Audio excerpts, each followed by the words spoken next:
The metaphor might be overused, but Fract really is a rollercoaster ride. It's a brilliant, explosive campaign that scales to great heights with its arena-based firefights before plummeting downhill in breakneck skiing segments. And then, before you know it, it's over.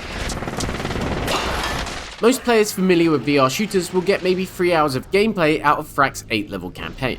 Usually, I try to refrain from making a game's length an issue in VR reviews, if anything for the sake of not sounding like a broken record. But here, it really is a sticking point. You'll be having enough fun in Fract that you don't really want it to stop, but it isn't long before the game runs out of slope. So let's first focus on what works here, because there is actually quite a lot of that.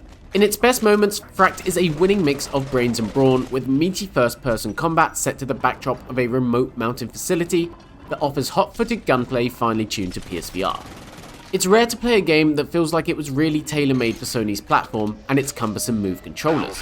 The smart use of your offhand as a virtual joystick and a streamlined reloading system keep Fract's focus on the action and not fighting a control scheme.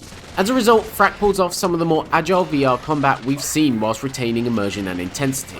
Its weapons, meanwhile, are butchy and erratic, trading out accurate fire for spray and pray chaos.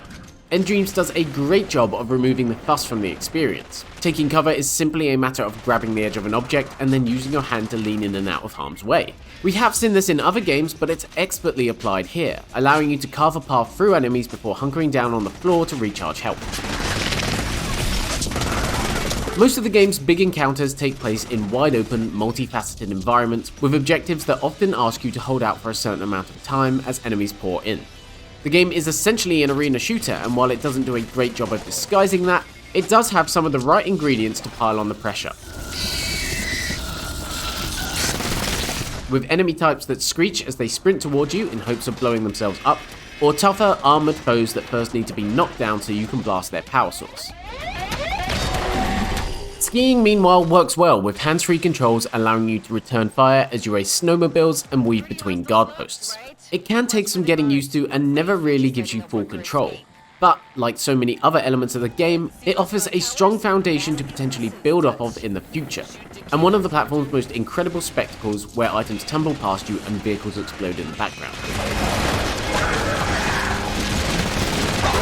The same goes for the platforming segments, which graduate from the Nathan Drake school of how to climb things when everything's coming off the wall. Though it's clearly inspired by Uncharted, the moving elements really come to life in VR and make for an incredibly exciting experience.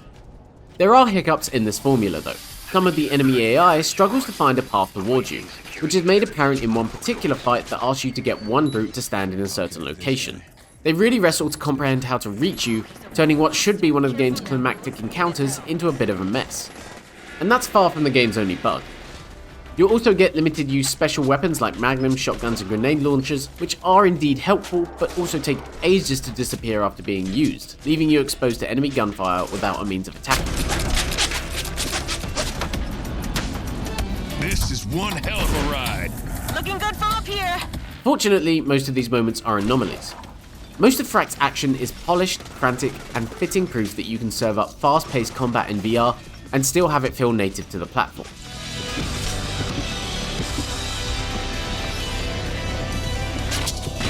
Sealing the deal is the game's fantastic art style and great soundtrack, which feel like playing through the pages of a comic book. Kudos to whoever had the idea to actually show the bullets inside a weapon clip as a clever way of keeping count of your ammo in VR. Ultimately though, the sheer quality of Fract's campaign makes the sting of its shortness hurt all the more. True, Endream's last game, Phantom Covert Ops, was a similar length, but the slower stealth pacing and evolving gameplay ideas help round it out in a satisfactory way. Fract's short levels and uneventful story leave things unfinished when the credits roll. The game needed more environments, more enemy types, other weapon types, and more of its inventive set pieces to really come together as a whole package, but it never really pulls it off.